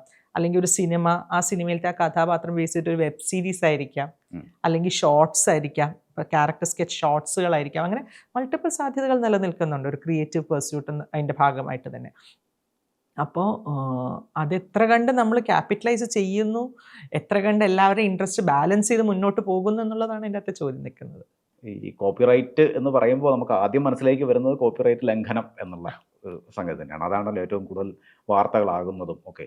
ഇപ്പോൾ ഒരാളുടെ ചിന്ത വേറൊരാൾക്ക് ഉണ്ടായിക്കൂടാ എന്നില്ല, അങ്ങനെയുള്ള സംഭവങ്ങൾ ഉണ്ടായിട്ടുണ്ട്. ഇപ്പോൾ ഒരാൾ ചിന്തിക്കുന്ന തരത്തിൽ തന്നെ മറ്റൊരാൾ ചിന്തിക്കുന്നുണ്ട്. അത് അങ്ങനെ സംഭവിക്കുമ്പോൾ ആദ്യം ചർച്ചയാകുന്നത്, ഇപ്പോൾ സിനിമയിലൊക്കെ ചർച്ചയാകുന്നത് പലപ്പോഴും കോപ്പിറൈറ്റ് ലംഘനം എന്നുള്ള മട്ടിൽ തന്നെയാണ്. അങ്ങനെ ഒരു കോപ്പിറൈറ്റ് രണ്ടു പേർക്കും അവകാശപ്പെടേണ്ടി വരുന്ന ഒരു സാഹചര്യം ഉണ്ടാകുന്നത്, അതിനെ എങ്ങനെയാണ് ഈ കോപ്പിറൈറ്റ് നിയമം കൈകാര്യം ചെയ്യുന്നത്? നിയമം അല്ലെങ്കിൽ വളരെ അക്കാഡമിക് പെർസ്പെക്റ്റീവിൽ പറയുകയാണെങ്കിൽ ഐഡിയയ്ക്ക് കോപ്പിറൈറ്റ് ഇല്ല. There is something called as idea expression dichotomy. അതായത് നമ്മൾ ഒരു ഐഡിയയെ എങ്ങനെ എക്സ്പ്രസ് ചെയ്യുന്നു, എക്സിക്യൂട്ട് ചെയ്യുന്നു, എക്സ്പ്രസ് ചെയ്യുന്നു എന്നുള്ളിടത്താണ് കോപ്പിറൈറ്റ് പ്രൊട്ടക്ഷൻ വരുന്നത്. അപ്പോൾ വളരെ സമാനമായ ഐഡിയ നിലനിൽക്കുന്നുണ്ടാവും, പക്ഷെ അതെങ്ങനെ ഞാൻ എക്സ്പ്രസ് ചെയ്യുന്നു എന്നുള്ളിടത്താണ് കോപ്പിറൈറ്റ് പ്രൊട്ടക്ഷൻ. നേരെ മറിച്ച് ആ എക്സ്പ്രസ് ചെയ്യുന്ന സമയത്ത് നമ്മൾ തമ്മിൽ സിമിലാരിറ്റി ഉണ്ടെങ്കിൽ അവിടെ എനിക്ക് സൂട്ടിന് പോകാം, അല്ലെങ്കിൽ ലിറ്റിഗേഷന് പോകാം. അപ്പോൾ ഫോർ എക്സാമ്പിൾ ഒരു ഗ്രീൻ പില്ലോ ഇരിപ്പുണ്ട്, ഞാൻ പറയുന്നു അവിടെ ഒരു ഗ്രീൻ പില്ലോ ഇരിപ്പുണ്ടെന്ന് പറയുന്നു, അത് എൻ്റെ എക്സ്പ്രഷനാണ്. പക്ഷെ നമുക്ക് രണ്ടുപേർക്കും അറിയാം ഗ്രീൻ പില്ലോ അവിടെ ഇരിപ്പുണ്ടെന്നുള്ളത്. ഞാൻ പറയുന്നു അതിനകത്ത് 12 ലൈൻ ഉണ്ടെന്ന് പറയുന്നു, ശ്രീജിത്തും പറയുന്നു അതിൻ്റെ അകത്ത് 12 ലൈൻ ഉണ്ടെന്ന് പറയുന്നു. അവിടെ അത് ഇല്ലാത്തൊരു വസ്തുവാന്ന് വെച്ചു, എക്സാമ്പിൾ ഞാൻ പറയുന്ന ഒരു ഗ്രീൻ പില്ലോ 12 ലൈൻ ഉണ്ടെന്ന് പറയുന്നു, അവിടെ നിന്നും പറയുന്നു 12 ലൈൻ എന്ന് പറഞ്ഞാൽ then there is some kind of similarity coming there. അതല്ലാത്ത പക്ഷം ഞാൻ എൻ്റെ മനസ്സിൽ ഒരു ഗ്രീൻ പില്ലോ അങ്ങനെയാണ്, അതിങ്ങനെ ഞാൻ പെയിൻറ്റ് ചെയ്ത് വരുമ്പോൾ ഇങ്ങനെ ആയിരിക്കും എന്നൊക്കെ പറഞ്ഞ് വന്നു കഴിയുമ്പോഴത്തേക്കും ആ ഒരു ഡിഫറൻസ് ഉണ്ടെങ്കിൽ, ആ എക്സ്പ്രസ് ചെയ്ത് വരുന്ന ഫോർമാറ്റിലൊരു ഡിഫറൻസ് ഉണ്ടെങ്കിൽ നമുക്ക് കോപ്പിറൈറ്റ് ക്ലെയിം ചെയ്യാൻ പറ്റില്ല. അതാണ് പലപ്പോഴും വളരെ സിമിലർ ആയിട്ടുള്ള സബ്ജക്റ്റുകൾ കോടതിയുടെ മുന്നിൽ വന്നിട്ടും ഞാനതൊരു ലീഗൽ പെർസ്പെക്റ്റീവിൽ ഞാൻ idea expression dichotomy totally buy ചെയ്യുന്ന ആളാണ്. പക്ഷേ ഞാൻ പ്രാക്ടിക്കൽ ഇതിൽ ഞാൻ കാണുന്നൊരു പ്രശ്നം എന്ന് വെച്ചാൽ കഥാസമാനതകൾ പലപ്പോഴും അതിൻ്റെ കമേഴ്ഷ്യൽ വയബിലിറ്റി അല്ലെങ്കിൽ കമേഴ്ഷ്യൽ വിജയ സാധ്യതകളെ ഒന്ന് ബാധിക്കും, ഒന്ന് ചലനം സൃഷ്ടിക്കും. പക്ഷെ ടെക്നിക്കലി സ്പീക്കിംഗ് ലീഗൽ സ്റ്റാൻഡിൽ പറയുകയാണെങ്കിൽ ഐഡിയ എക്സ്പ്രഷൻ ഡൈക്കോട്ടമി എന്ന് പറയുന്ന ഒരു കോൺസെപ്റ്റ് വെച്ചിട്ട് നമുക്ക് ഐഡിയയ്ക്ക് പ്രൊട്ടക്ഷൻ ഇല്ല, അതെങ്ങനെ എക്സ്പ്രസ് ചെയ്തു വരുന്നു എന്നുള്ളതിലേ ഉണ്ടാവുള്ളൂ. അപ്പം അത്യാവശ്യം കുറച്ച് വ്യത്യാസമുള്ള എക്സ്പ്രഷനാണ് ഈ സിനിമയിലും ആ സിനിമയിലും എന്നുണ്ടെങ്കിൽ അതിന് നമുക്ക് ഒരിക്കലും കോപ്പിറൈറ്റ് വയലേഷൻ എന്ന് പറയാൻ പറ്റില്ല. ഇപ്പോൾ ഈ ആശയം എന്നുള്ളത് അല്ലെങ്കിൽ രണ്ടുപേരുടെ ചിന്ത എന്ന് പറയുന്നത് അതിന് ഈ കോപ്പിറൈറ്റ് ബാധകമല്ല എന്ന് പറഞ്ഞത്, അവിടെ പ്രധാനമായിട്ടും പിന്നീട് വരുന്നത് ഒരു നീതിയുടെ പ്രശ്നമാണ്. ടെക്നിക്കലി സ്പീക്കിംഗ് ഇവർ രണ്ടുപേരുടെയും രണ്ട് ആശയങ്ങളാണ്, രണ്ട് എക്സ്പ്രഷനാണ്, രണ്ട് രീതിയിലാണ് ഇവരുടെ ആശയത്തിനെ പൊതുലോകത്തിന് മുന്നിൽ വെച്ചിട്ടുള്ളത്. അതൊരു പക്ഷേ ലിറ്റററി വർക്കായിട്ടായിരിക്കും അത് എഴുതി വെച്ചിട്ടുണ്ടാവുക, ഒരു കൺസെപ്റ്റ് നോട്ടായിരിക്കും അവർ എഴുതി വെച്ചിട്ടുണ്ടാവുക, അല്ലെങ്കിൽ ഓൾറെഡി ഒരു ഡെമോ ഷൂട്ടായിരിക്കും, എന്ത് വേണമെങ്കിലും ആയിരിക്കും. ആ എക്സ്പ്രഷനെയാണ് ഞാൻ പറയുന്നത്. ആ എക്സ്പ്രഷൻ രണ്ടുപേരുടെയും രണ്ടായിരിക്കുന്നിടത്തോളം കാലം കോപ്പിറൈറ്റ് വയലേഷൻ നമുക്ക് ക്ലെയിം ചെയ്യാൻ പറ്റില്ല. പക്ഷേ നമുക്ക് ചെയ്യാന്ന് പറയുന്ന പ്രൊഡ്യൂസർ ചിലപ്പോൾ മാറിപ്പോയിരിക്കും, അത് ആ പടത്തിനോട് വളരെ സിമിലറാണ്, തെറ്റ് പറയാൻ പറ്റില്ല, കാരണം പ്രൊഡ്യൂസർ എന്തിനാണ് സിമിലർ ആയിട്ടുള്ള പടത്തിന് കാശ് ഇൻവെസ്റ്റ് ചെയ്യണമെന്നാണ് അവരതില്ല വരിക. അങ്ങനെ വരുമ്പോഴുള്ള പ്രശ്നം എന്ന് പറയുന്നതാണ് ഞാൻ നേരത്തെ പറഞ്ഞു നിർത്തിയ point. Technically speaking legal standing ഇല്ല, പക്ഷേ ലീഗലി ഇൻഡസ്ട്രി പെർസ്പെക്റ്റീവിൽ ഞാൻ പറഞ്ഞാൽ ഭയങ്കര പ്രശ്നമാണ്. കാരണം that person is suffering damage. അതുകൊണ്ടാണ് ഇപ്പോൾ പലപ്പോഴും നമ്മൾ സ്ക്രിപ്റ്റ് എഴുതി കഴിയുമ്പോൾ ഇമ്മീഡിയറ്റ്ലി രജിസ്റ്റർ ചെയ്യണമെന്ന് പറയുന്നത്. അറ്റ്ലീസ്റ്റ് ഒരു സെൽഫ് കോപ്പി എങ്കിലും ഇടുമെന്ന് പറയുമായിരുന്നു ആദ്യം. പക്ഷേ ഇപ്പം സ്ക്രീൻ റൈറ്റേഴ്സ് അസോസിയേഷൻ്റെ ആണെങ്കിലും അല്ലെങ്കിൽ കോപ്പിറൈറ്റ് ഓഫീസിലാണെങ്കിലും അത് രജിസ്റ്റർ ചെയ്യാന്നുള്ള പ്രോസസ്സ് വളരെ എളുപ്പമാണ്. ആൾക്കാരും കൂടുതൽ ടെക്നോ ഫ്രണ്ട്ലി ആയതോടുകൂടി നമുക്ക് ഓൺ അവർ ഓൺ വേണമെങ്കിൽ ചെയ്തിടാം, അല്ലെങ്കിൽ ഇതിൻ്റെ ലീഗൽ ആൾക്കാരുണ്ട്, ചെയ്തു തരുന്ന ആൾക്കാരുണ്ട്, അസിസ്റ്റൻസ് പ്രൊവൈഡ് ചെയ്യുന്നത്. അപ്പോൾ ഇതൊരു തെളിവാണ് പറയാനായിട്ട്. ഇപ്പോൾ 2020 ഞാൻ ഉണ്ടാക്കി വെച്ചിരുന്ന ഒരു കഥയാണ്, ഷൂട്ട് നടക്കുന്നത് 2022 കാരണം നമ്മൾ സിനിമ ഒരിക്കലും ഒറ്റയ്ക്കല്ല ഉണ്ടാക്കണം. നമ്മൾ പലപ്പോഴും പറഞ്ഞുകൊണ്ടിരിക്കുന്ന ഒരു പോയിന്റ്. ഇപ്പം നമ്മളൊരു പക്ഷേ ഒരു ചായ കുടിച്ച് വർത്താനം പറഞ്ഞ് നിൽക്കുന്ന സമയത്ത് ഞാൻ ഇങ്ങനെ ഒരു സബ്ജക്റ്റ് പ്ലാൻ ചെയ്യുന്നുണ്ട് എന്നൊരു ചർച്ച വരും. ആ സദസ്സിൽ നിന്നുള്ള ഒരാൾ തന്നെ മറ്റൊരാളുമായിട്ട് ഇത് ചർച്ച ചെയ്യും. അതൊരു ഇന്റൻഷനോടുകൂടി ചർച്ച ചെയ്യുന്നതല്ല, നമ്മളിങ്ങനെ ബ്രെയിൻ സ്റ്റോം ചെയ്തിട്ട് തന്നെയാണ് ഓരോ പ്രൊജക്റ്റുകളും ഉണ്ടായി വരുന്നത്. അപ്പം ഈ വിഷയം അല്ലെങ്കിൽ ഈ പ്രമേയം അത്യാവശ്യം ഇറങ്ങുന്ന ഒരുമാതിരിപ്പെട്ട പടങ്ങളിൽ എല്ലാത്തിൻ്റെയും കഥ ഇൻഡസ്ട്രിയിലുള്ളവർക്കൊക്കെ നേരത്തെ അറിയാം, മാധ്യമങ്ങൾ വർക്ക് ചെയ്യുന്നവർക്കും അറിയുന്നുണ്ടാകും. പക്ഷെ അത് കാരണം അതൊരു അങ്ങനത്തെ ഒരു give and take organic process നിലനിൽക്കുന്നുണ്ട്. ആ പ്രോസസ്സിനോട് എനിക്കൊരു എതിർപ്പുള്ള ഒരാളല്ല. പക്ഷേ ചില സമയത്ത് ഈ സിമിലർ എലമെൻറ്റ്സ് വന്നു കഴിഞ്ഞ് കഴിയുമ്പോൾ നമുക്ക് ഈ റിട്ടേൺ പ്രൂഫുകൾ ഉള്ളപ്പോൾ, ഇത്തരത്തിൽ രജിസ്റ്റർ ചെയ്തിട്ടുണ്ടെങ്കിൽ ഒക്കെ ഉള്ള പ്രൂഫ് എപ്പോഴും വളരെ ഉപകാരപ്രദമാണ്. കോപ്പിറൈറ്റ് എന്ന് പറയുന്നത് ഇപ്പോൾ സിനിമയ്ക്ക് ബാധകമാകുന്നതിൻ്റെ ഒരു പ്രധാന കാരണം സിനിമ ആർട്ട് എന്നതിലുപരിയായിട്ട് ഒരു ഇൻഡസ്ട്രി കൂടിയാണ് എന്നുള്ളതുകൊണ്ടാണ് അതിൽ കോപ്പിറൈറ്റ് വരുന്നത്. Capitalised form of art. അപ്പോൾ അതിലുപരിയായിട്ട് ഇതിന് ഒരു കോപ്പി ലെഫ്റ്റ് എന്നുള്ളൊരു ആശയം സിനിമയ്ക്ക് ബാധകമാക്കാൻ കഴിയുന്നതാണോ? അങ്ങനെ എന്നുവെച്ചാൽ നമുക്കൊരു സിനിമ ശരാശരി ഉണ്ടായി വരാൻ എടുക്കുന്ന ഒരു കാലയളവുണ്ട്. പ്രത്യേകിച്ചും സംവിധായകരെയും എഴുത്തുകാരെയും സംബന്ധിച്ച് മറ്റുള്ള ആർട്ട് ഡിപ്പാർട്ട്മെൻറ്റിലുള്ളവർക്ക് എല്ലാവർക്കും കുറച്ചുകൂടെ ഫ്രീക്വൻ്റ്ലി വർക്കുകൾ ചെയ്യാൻ സാധിക്കും. വളരെ സക്സസ്ഫുൾ ആയിട്ടുള്ള ഒരു സംവിധായകനും അല്ലെങ്കിൽ വളരെ സക്സസ്ഫുൾ ആയിട്ടുള്ള റൈറ്റർക്ക് പോലും ഒരു നിശ്ചിത കാലയളവിൽ ചെയ്യാൻ പറ്റുന്ന പടങ്ങളുടെ എണ്ണം പരിമിതമാണ്. അപ്പം നമുക്ക് ആർക്കും ഒരു വർഷത്തിൽ ഒരു പടമൊക്കെ അറ്റ് മാക്സിമം ഒരു സംവിധായകന് മലയാളം ഇൻഡസ്ട്രി കണക്കുകൾ വെച്ച് നോക്കുകയാണെങ്കിൽ ചെയ്യാൻ പറ്റുന്നുണ്ടാവുള്ളൂ. അത് പലപ്പോഴും വളരെ വലിയ ഹിറ്റുകൾ തന്നിട്ടുള്ള ആൾക്കാർക്ക് പോലും 3-4 വർഷം കൂടുമ്പോഴൊക്കെയാണ് ചെയ്യുന്നത് പടങ്ങൾ. അങ്ങനെയുള്ളൊരു സാഹചര്യത്തിൽ കോപ്പി ലെഫ്റ്റ് എന്നുള്ളൊരു ആശയം മുന്നോട്ട് വയ്ക്കാൻ എനിക്ക് മാനസികമായിട്ടൊരു അതല്ല എൻ്റെ ചെയ്യേണ്ടത്. നേരെ മറിച്ച് അവർക്കും കൂടെ അതിൻ്റെ പേ ഔട്ട് വരുന്ന രീതിയിലുള്ള, കാരണം അവരിൽ നിന്ന് നമുക്ക് തന്നെയാണ് നല്ല പടങ്ങൾ കാണാൻ കിട്ടുന്ന ഒരു അവസരം കിട്ടുക എന്നുള്ളത്. നമ്മളുടെ മാനസിക ഉല്ലാസത്തിനോ അല്ലെങ്കിൽ നമ്മുടെ കലാപരമായിട്ടുള്ള പേഴ്സ്യൂട്ട്സിനും ഇഷ്ടപ്പെടുന്ന രീതിയിലുള്ള സിനിമകൾ അവർ നമുക്ക് ചെയ്തു തരുമ്പോൾ ആ 4 വർഷ കാലയളവിൽ അവർക്കുള്ള റോയൽറ്റി പോലെയുള്ള എമൗണ്ടുകൾ ഇറ്റ്സ് എ കുഷ്യനിങ് എഫക്റ്റ്. അപ്പം അത്തരത്തിൽ നോക്കുമ്പോൾ സിനിമയെ പോലുള്ളൊരു മീഡിയത്തിൽ വേറെ ഒരു വർക്ക് ടു അടുത്ത വർക്കിലേക്കുള്ള ഗ്യാപ്പ് കൂടുതലായിരിക്കുന്ന ഒരു മാധ്യമം എന്നുള്ള നിലയ്ക്ക്, ഒരു മീഡിയം എന്നുള്ള നിലയ്ക്ക് കോപ്പി ലെഫ്റ്റ് എനിക്ക് പേഴ്സണലി സജസ്റ്റ് ചെയ്യാൻ തോന്നാറില്ലാത്ത ഒന്നാണ്. പലപ്പോഴും സംസാരിക്കുന്ന ഒന്നാണ് എന്തുകൊണ്ട് അങ്ങനെ ചിന്തിച്ചുകൂടാ എന്നുള്ളത്. പക്ഷേ considering the nature, considering the time frame, I wouldn't suggest that. ഇപ്പോൾ ഈ ഇൻഡസ്ട്രിക്ക് അകത്ത് നിന്നുകൊണ്ട് ഈ ഒരു മേഖലയെ പഠിക്കുമ്പോൾ അതെങ്ങനെയായിരുന്നു? എളുപ്പമായിരുന്നോ? ചില കൺസെപ്റ്റ് ഇപ്പോൾ ഫോർ എക്സാമ്പിൾ നേരത്തെ ഞാൻ പറഞ്ഞ ഐഡിയ എക്സ്പ്രഷൻ ഡൈക്കോട്ടമി എന്നുള്ളത് എക്സ്പ്രസ് ചെയ്യുമ്പോൾ വ്യത്യാസമുണ്ടെങ്കിൽ കോപ്പിറൈറ്റ് പ്രൊട്ടക്ഷൻ ഇല്ല എന്ന് പറയുമ്പോൾ എൻ്റെ മനസ്സിൽ ഇത്തരത്തിൽ സമാനമായ കഥകൾ വന്നതുകൊണ്ട് ഡ്രോപ്പായി പോയിട്ടുള്ള പ്രോജക്റ്റുകളെ കുറിച്ചുള്ള ചില കഥകൾ എൻ്റെ മനസ്സിലിങ്ങനെ വരും. നമ്മുടെ സുഹൃത്തുക്കൾ പലപ്പോഴും പറഞ്ഞിട്ടുള്ളത് കേട്ടോ, അയ്യോ അത് ഇങ്ങനെ ഒരു സിമിലർ സാധനം വന്നു, അപ്പം അത് ഇനി നടക്കാൻ സാധ്യതയില്ല. ഒരു പക്ഷേ ആ വ്യക്തി ആ കഥയും കൊണ്ട് കുറച്ചധികം കാലം നടന്നിട്ടുണ്ടാവും. അപ്പം നമുക്കറിയാം ഇത് ലീഗലി നിൽക്കില്ല, പക്ഷേ ആ വ്യക്തിയുടെ കുറച്ച് കാലം അല്ലെങ്കിൽ കുറച്ച് കാലത്തെ എഫേർട്ടാണ് അവിടെ നിന്ന് ഡ്രോപ്പായി പോകുന്നതെന്നുള്ളത്. അപ്പം അതിൽ ചില സമയത്ത് എനിക്ക് തോന്നാറുണ്ട് വേറെ എന്തോ ഒന്നാണ് അവിടെ വേണ്ടതെന്നുള്ളത്. എന്താണെന്ന് പറയാനുള്ള ഒരു എക്സ്പെർട്ടൈസ് എനിക്ക് എത്തിയിട്ടില്ല ഇപ്പോഴും, പക്ഷേ വേറെ എന്തോ ആണ് വേണ്ടതെന്ന് എനിക്ക് പറയാൻ തോന്നിയിട്ടുണ്ട്. കാരണം അതൊരു ലീഗൽ ഗ്യാപ്പാണ്. സിനിമയെ സംബന്ധിച്ചിടത്തോളം ആ ഒരു വിഷയത്തിൽ ഒരു ചെറിയ ഗ്യാപ്പ് എനിക്ക് ഫീൽ ചെയ്യുന്നുണ്ട്. രണ്ടാമത് തോന്നിയിട്ടുള്ളത്, നമ്മൾ ആദ്യത്തെ റൗണ്ട് നമുക്ക് ഈ PhD കഴിഞ്ഞിട്ട് പ്രസൻറ്റേഷൻസ് ഉണ്ട് നമുക്ക് എമംഗ്സ് റിസർച്ചേഴ്സ് ഗ്രൂപ്പും കുറച്ച് ഗൈഡ് അവിടുത്തെ സീനിയേഴ്സും ഒക്കെ ആയിട്ടുള്ള. അപ്പം പലപ്പോഴും പലരും ചോദിക്കുന്നത് എന്തുകൊണ്ട് മറ്റുള്ളവർക്ക് ഇപ്പോൾ ലിറ്ററേച്ചറി വർക്ക് നോക്കുമ്പോൾ എഴുത്തുകാരന് മാത്രമാണ് കോപ്പിറൈറ്റ് പ്രൊട്ടക്ഷൻ കൊടുക്കുന്നത്, അല്ലെങ്കിൽ പെയിൻറ്റിങ്ങിന് പെയിൻറ്ററിന് മാത്രമാണ് കൊടുക്കുന്നത്, പിന്നെ എന്തുകൊണ്ടാണ് പ്രൊഡ്യൂസർക്കും ഡയറക്ടർക്കും കൊടുക്കണമെന്ന് എൻ്റെ ഇടയ്ക്ക് ചോദിച്ചിട്ടുണ്ട്. Why are you arguing for both of them? അപ്പം എനിക്ക് പറയാൻ ഉത്തരം കിട്ടുന്നത്, കാരണം ഒരു പ്രൊഡ്യൂസർ ഒരു സിനിമയിലേക്കുള്ള റോൾ എന്നുള്ളത് ഞാൻ ഇൻഡസ്ട്രിയുടെ അകത്ത് നിന്നുകൊണ്ട് മാത്രം ഞാൻ റിയലൈസ് ചെയ്തിട്ടുള്ള ഒന്നാണ്. ഒരു ഡയറക്ടർ ഒരു സിനിമയ്ക്ക് വേണ്ടി ഇടുന്ന എഫേർട്ട് എന്നുള്ളതും ഞാൻ ഇൻഡസ്ട്രിയിൽ നിന്ന് കണ്ടു കിട്ടിയിട്ടുള്ള ഒരു ഇൻഫർമേഷനാണ്. സോ ഐ ക്യാൻ എന്താ പറയുക കം അപ്പ് വിത്ത് എന്താ പറയുക സ്ട്രോങ് ആർഗ്യുമെൻറ്റ്, രണ്ടുപേരും ഇൻഡിസ്പെൻസിബിൾ ആണ് ഇന്ന കാരണങ്ങൾ കൊണ്ടെന്ന് എനിക്ക് അക്കമിട്ട് നിരത്താൻ പറ്റുന്നുണ്ട്. അപ്പോൾ ഇത്തരത്തിൽ റിസർച്ചിൻ്റെ പല ഘട്ടങ്ങളിലും ഇൻഡസ്ട്രി പ്രസൻസ് എന്നെ വളരെയധികം സഹായിച്ചിട്ടുണ്ട്. എക്സ്പീരിയൻസ് എന്നെ വളരെ ഹെൽപ്ഫുള്ളാണ്. ഇനി നമ്മൾ വെറുതെ റിസർച്ച് എന്ന് പറയുമ്പോഴത്തേക്കും കുറേ ബുക്കുകൾ വായിച്ച് അതിൽ നിന്ന് പോയിന്റുകൾ എടുക്കുക എന്നുള്ളതിനപ്പുറത്തേക്ക് എന്താണ് ഗ്രൗണ്ട് റിയാലിറ്റി എന്നുള്ളൊരു എംപെരിക്കൽ സ്റ്റഡി നമുക്ക് വേണം. അപ്പം നമുക്ക് ഒരാളെ വിളിച്ച് ഡാറ്റ എടുക്കുക, അല്ലെങ്കിൽ ഡീറ്റെയിൽസ് ചോദിക്കുക, കോൺട്രാക്റ്റിൻ്റെ സാമ്പിളുകൾ ഷെയർ ചെയ്യുക, അല്ലെങ്കിൽ ഈ ആശയം ചർച്ച ചെയ്യുകയൊക്കെ ചെയ്യുമ്പോൾ ഇൻഡസ്ട്രി പരിചയങ്ങൾ വളരെ ഹെൽപ്ഫുൾ തന്നെയായിരുന്നു, വളരെ ഹെൽപ്ഫുള്ളായിരുന്നു തന്നെ പറയണം. കാരണം അതല്ലാതെ പലപ്പോഴും ഈ ഒരു എംപെരിക്കൽ റിസർച്ചിലേക്ക് കടക്കുമ്പോൾ മറ്റ് കൂടെയുള്ള റിസർച്ചസ് ഫേസ് ചെയ്യുന്ന ഡിഫിക്കൽട്ടീസ് ഞാൻ കണ്ടിട്ടുള്ള. എന്നെ സംബന്ധിച്ചിടത്തോളം അത് വളരെ എളുപ്പമായിരുന്നു, ഭയങ്കര എളുപ്പമായി. പക്ഷെ ആദ്യം നമ്മൾ പറഞ്ഞ് മനസ്സിലാക്കി കൊടുക്കണം. അങ്ങനെ പലപ്പോഴും പലരുമായിട്ട് സംസാരിച്ചപ്പോഴാണ് ഞാൻ റിയലൈസ് ചെയ്തത് കോപ്പിറൈറ്റ് എന്നുള്ള കോൺസെപ്റ്റ്. പ്രത്യേകിച്ച് ഞാൻ തുടങ്ങുന്ന 2019 കാലഘട്ടത്തിലാണ് എൻ്റെ മെയിൻ ഇൻ്റർവ്യൂസ് സ്റ്റാർട്ട് ചെയ്തത്.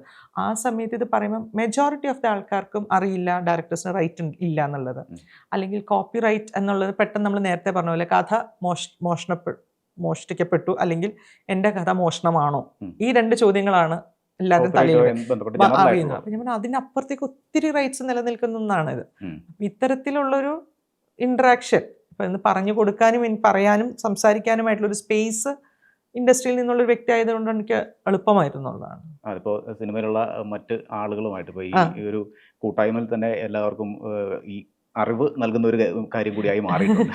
അല്ല, ഇപ്പം പക്ഷേ ഭയങ്കര വ്യത്യാസമുണ്ട്. പോസ്റ്റ് 2020 എന്താ വെച്ചാൽ എനിക്ക് തോന്നുന്നു കൂടുതലും ഔട്ട്സൈഡ് കേരള പ്രൊഡക്ഷൻ ഹൗസസ് വരുന്നു, അല്ലെങ്കിൽ OTTs ആണെങ്കിലും ചാനൽസ് ആണെങ്കിലും ഒക്കെ കോൺട്രാക്ട്സ് കുറേ കൂടെ ഇൻസിസ്റ്റ് ചെയ്ത് തുടങ്ങിയ ഒരു കാലഘട്ടം ആയതുകൊണ്ട് തന്നെ കോൺട്രാക്റ്റുകൾ വരുന്നുണ്ട്. ചില കോൺട്രാക്റ്റുകൾ കാണുമ്പം പല സുഹൃത്തുക്കളും വിളിച്ച് ചോദിക്കും ഇന്ന സാധനങ്ങൾ പറഞ്ഞിട്ട്. അപ്പോൾ ഞാൻ പറഞ്ഞു ഇന്ന സാധനങ്ങൾ പ്രശ്നമുണ്ട്, ഇന്ന സാധനങ്ങൾ നിയമം പറയുന്നതാണ്, നമുക്ക് വേണ്ടാന്ന് വെക്കാൻ പറ്റില്ല, അത് അതിൻ്റെ അകത്ത് തന്നെ ഉണ്ടാവും. പക്ഷെ ചില സാധനങ്ങൾ നമുക്ക് കോൺട്രാക്റ്റ് നെഗോഷിയേറ്റ് ചെയ്യാൻ പറ്റും. ഇപ്പോൾ ചില സമയങ്ങളിൽ പറയും ഇത്ര കാലയളവ് മൊത്തം വേറൊരു വർക്കും ചെയ്യരുതെന്നുള്ളത്. അത് നമ്മളുടെ പോലത്തെ ഒരു ഇൻഡസ്ട്രിയെ സംബന്ധിച്ചിടത്തോളം ഒരു ആർട്ടിസ്റ്റിന് അത് ബുദ്ധിമുട്ടായിരിക്കും. എങ്ങാനും എന്തെങ്കിലും കാരണവശാൽ ഈ ഷൂട്ട് ഈ കാലയളവിൽ തീർന്നില്ല എന്നുണ്ടെങ്കിൽ ഈ ആർട്ടിസ്റ്റ് ഇത്രയും ദിവസം ബ്ലോക്ക് ചെയ്ത് വെയിറ്റ് ചെയ്യുക, 6-7 മാസമൊക്കെ ആയിരിക്കും ചിലപ്പോൾ ബ്ലോക്ക് ചെയ്യാൻ പറയുന്നുണ്ടാവും അവരോട്. ഇത് ഞാൻ പലപ്പോഴും കണ്ടിട്ടുള്ളത് ഔട്ട്സൈഡ് കേരള വരുന്ന കോൺട്രാക്റ്റുകൾക്കാണ് ഞാൻ ഈ ക്ലോസ്. ഞാൻ പറയും ഡോണ്ട് കമ്മിറ്റ് ടു ഇറ്റ്. കാരണം എന്താ വെച്ചാൽ അത് കമ്മിറ്റ് ചെയ്ത് കഴിഞ്ഞ് കഴിഞ്ഞാൽ എന്തെങ്കിലും കാരണവശാൽ ഷൂട്ട് മാറിയാൽ നമ്മൾ അത്രയും ദിവസം വീക്കായിട്ട് നിൽക്കും. നേരെ പക്ഷേ അവർ പറയുന്ന ദിവസങ്ങളിൽ നമ്മൾ അവൈലബിൾ ആയിട്ട് ഇരിക്കാമെന്ന് പറയാം. അപ്പം ഫസ്റ്റ് പ്രയോറിറ്റി ബേസിസിൽ നിങ്ങളുടെ വർക്ക് ഞങ്ങൾ ഫിനിഷ് ചെയ്യാന്നുള്ളത് നമുക്ക് ക്ലോസിൽ വയ്ക്കാം.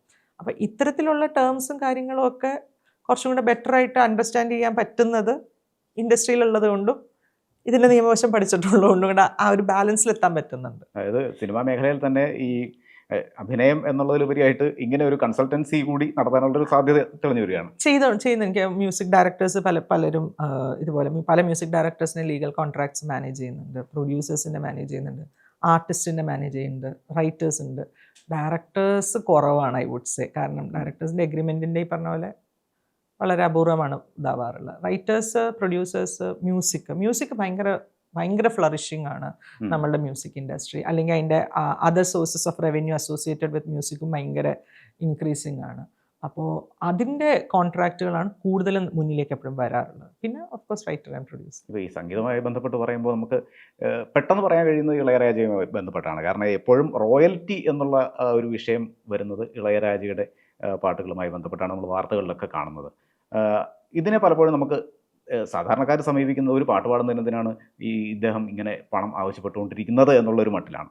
അത് എങ്ങനെയാണ് അതിൻ്റെ ഒരു ന്യായം എന്ന് പറയുന്നത്? എനിക്ക് അദ്ദേഹത്തിൻ്റെ കോൺട്രാക്ട് എന്തായിരുന്നു എന്നറിയില്ല. ഇതിനു മുമ്പും പലപ്പോഴും പല വേദികളിലും നമ്മൾ ഈ വിഷയം സംസാരിക്കുന്നത് ഒരു പാട്ടിൻ്റെ പുറത്ത് പ്രൊഡ്യൂസറിന് അവകാശമുണ്ട്, കമ്പോസറിനും അവകാശമുണ്ട്, ലിറിസിസ്റ്റിനും അവകാശമുണ്ട്. ഒരു പക്ഷേ അദ്ദേഹം ചോദിക്കുന്നുണ്ടാവുന്നത് കമ്പോസർ എന്നുള്ള നിലയ്ക്കുള്ള അവകാശം മാത്രമായിരിക്കും. പ്രൊഡ്യൂസർ കൊടുത്തിട്ടുണ്ടാവും റൈറ്റ്. കാരണം പ്രൊഡ്യൂസർ കൊടുത്തിട്ടുള്ള പ്രൊഡ്യൂസറിന് ഷെയർ ഓഫ് റൈറ്റ്സേ കൊടുക്കുള്ളൂ. നമ്മളുടെ കയ്യിലുള്ള റൈറ്റിൽ നമ്മൾ മറ്റൊരാൾക്ക് കൊടുക്കാൻ പറ്റുള്ളൂ. പ്രൊഡ്യൂസറിന് കമ്പോസറിൻ്റെയും ലിറിസിസ്റ്റിൻ്റെയും കൂടെ കൊടുത്തിട്ടുണ്ടാവില്ല. അപ്പം അവിടെയാണ് നമ്മൾ ഈ പറയുന്ന കോൺട്രാക്റ്റുകളുടെ റെലവൻസ് വരുന്നത്. ഈ പാട്ടിന്മേലുള്ള അവകാശം ആരുടെ ഇടയ്ക്കാണെന്നുള്ളൊരു ധാരണ ആ കോൺട്രാക്റ്റിലായിരിക്കും ആയിരിക്കാം ഉണ്ടായിരുന്നിരിക്കുന്നത് എന്നുള്ള ഓപ്ഷൻ സ്പേസ് ഉണ്ട്. കാരണം ഞാൻ കോൺട്രാക്ട്സ് കണ്ടിട്ടില്ല, അല്ലെങ്കിൽ അതിൻ്റെ ഒരു ആക്ച്വൽ സൈഡ് എനിക്ക് അല്ലാണ്ട്, കാരണം ഇതെല്ലാം റിപ്പോർട്ടഡ് ന്യൂസസ് എനിക്ക് അറിയുള്ളൂ ഈ വിഷയത്തിൽ. അതായത് സിനിമ എന്നുള്ളത് നമ്മൾ ആദ്യം പറഞ്ഞു, അതിൻ്റെ ഒരു കളക്റ്റീവ് നേച്ചർ ഉണ്ട്. ഈ സംഗീതത്തിലേക്ക് വരുമ്പോൾ ഈ അതിനുമുണ്ട് ഈ കളക്റ്റീവ് നേച്ചർ. പക്ഷേ ഈ സംവിധായകന് ഇതുപോലെ തന്നെ ഒരു റോയൽറ്റിക്കുള്ള അവകാശം വരുന്നുണ്ട്. മ്യൂസിക് മ്യൂസിക് കമ്പോസേഴ്സ് കമ്പോസേഴ്സിന് വരുന്നുണ്ട്. അത് ഈ കളക്റ്റീവ് നേച്ചറിൽ നിന്ന് മാറി ഉള്ള ഒരു അല്ല 2012 ഒരു നല്ല അമെൻമെന്റ് നടന്നത് ജാവേദ് അക്തർ ഉൾപ്പെടെയുള്ള, അന്ന് ജാവേദ് അക്തർ MP ആയിട്ടുള്ള സമയം. ഇപ്പോൾ സ്വാഭാവികമായിട്ടും അദ്ദേഹത്തിന് ഈ പറഞ്ഞ പോലെ ഇൻഡസ്ട്രി ഫംഗ്ഷനിങ് കൃത്യമായിട്ട് അറിയുന്ന ഒരു MP ആണ് നമുക്ക് ആ സമയത്ത് അദ്ദേഹം. അപ്പോൾ പുള്ളി എന്ന് പറഞ്ഞ ലിറിസിസ്റ്റും പാട്ടിന് ലിറിക്സ് എഴുതിയ ആൾക്ക് ഷെയർ പോകണം, റൈറ്ററിന് ഷെയർ പോകണം, കമ്പോസേഴ്സിന് ഷെയർ പോകണം. അപ്പോൾ അതിന് മുമ്പൊക്കെ ഉണ്ടായെന്ന് വെച്ചാൽ വൺസ് അത് സിനിമയുടെ ഭാഗമാക്കി കഴിഞ്ഞാൽ പിന്നെ ഷെയർ പോകണ്ട എന്നുള്ളൊരു രീതിയായിരുന്നു ഉണ്ടായിരുന്നത്. Unless otherwise there is A contract. അപ്പോൾ പുള്ളി പറഞ്ഞു അങ്ങനെയല്ല, ഇവരെന്ത് ചെയ്തു കഴിഞ്ഞാലും ഇത് വന്നത് കൊണ്ട് കൂടിയാണ് അതങ്ങനെ ഒരു പ്രൊഡക്റ്റ് ഉണ്ടായത്, അല്ലെങ്കിൽ അങ്ങനെ ഒരു ക്രിയേഷൻ ഉണ്ടായത്. അപ്പോൾ ഇവർക്കൊക്കെ റൈറ്റ്സ് കൊടുത്തേ പറ്റുള്ളൂ എന്ന് 2012 ഒരു നിയമം വന്നു. അപ്പോൾ ഇപ്പം നമുക്ക് കോൺട്രാക്റ്റ് ഇല്ലെങ്കിൽ കൂടിയും ഈ റോയൽറ്റി എന്ന് പറയുന്നത് കമ്പോസേഴ്സിനും പെർഫോമേഴ്സിനും സിംഗേഴ്സിനും ലിറിസിസ്റ്റിനും ഉണ്ട് മ്യൂസിക് ഇൻഡസ്ട്രിയിൽ. അതിന് സംഘടനകളും ഉണ്ട്. ഇത് കളക്ട് ചെയ്ത് അതാത് ആൾക്കാരിലേക്ക് എത്തിക്കാനുള്ള കൃത്യമായ ഗവൺമെൻറ് അംഗീകൃത സംഘടനയും അതിൻ്റെ നിലവിലുണ്ട്. അതായത് ഇപ്പോൾ ഒരു സിനിമയിൽ ഒരു പഴയ സിനിമയിലെ ഗാനം ഉപയോഗിക്കണമെങ്കിൽ നിർമ്മാതാവിൻ്റെ മാത്രം സമ്മതപത്രം പോരാ. അത് ചില സിനിമകളിൽ 90% സിനിമകളിൽ നിർമ്മാതാവിൻ്റെ മാത്രം മതി. ചില സിനിമകളിൽ കമ്പോസേഴ്സ് പറഞ്ഞിട്ടുണ്ടാവും ഞങ്ങളുടെ റേറ്റ് വേണമെന്ന്, അവർ ഓൾറെഡി റീറ്റെയിൻ ചെയ്ത് വെച്ചിട്ടുണ്ടാകും. അങ്ങനെയുള്ള അവസരങ്ങളിൽ ഇവർ രണ്ടുപേരുടെയും അവകാശം എടുക്കണം. നമ്മളൊരു വീട് ജോയിൻ്റ് ഓണർഷിപ്പിലുള്ളൊരു തറവാട് വീട് ആലോചിച്ച് നോക്കുക. അപ്പോൾ അതിനകത്ത് ചേട്ടനുണ്ട്, അനിയനുണ്ട്, അങ്ങനെ മൂന്ന് അവകാശികളുണ്ട്. നമ്മൾ ആ വീട് വാങ്ങിക്കുമ്പോൾ നമ്മൾ സ്വാഭാവികമായിട്ട് ഈ 3 പേരുടെയും പെർമിഷൻ എടുക്കില്ലേ? അല്ലെങ്കിൽ ഈ എല്ലാവരും കൂടെ ഒരാൾക്ക് ഒരു പവർ ഓഫ് അറ്റോർണിയെങ്കിലും കൊടുത്തിട്ടുണ്ടാവുമല്ലോ. അപ്പോൾ ആ കോൺസെപ്റ്റാണ് ഇതിൻ്റെ അകത്തുള്ളത്. സിമ്പിളായിട്ട് പെട്ടെന്ന് മനസ്സിലാവാനുള്ള ഭാഷ പറഞ്ഞാൽ ഈ പാട്ടിൽ ഈ 3 ആൾക്കാരുണ്ട്, ഈ 3 പേരുടെ അവകാശം ഉണ്ടോ എന്ന് ഉറപ്പിക്കുക എന്നുള്ളത് ബയ്യറിൻ്റെ ഉത്തരവാദിത്വം കൂടിയാണ്.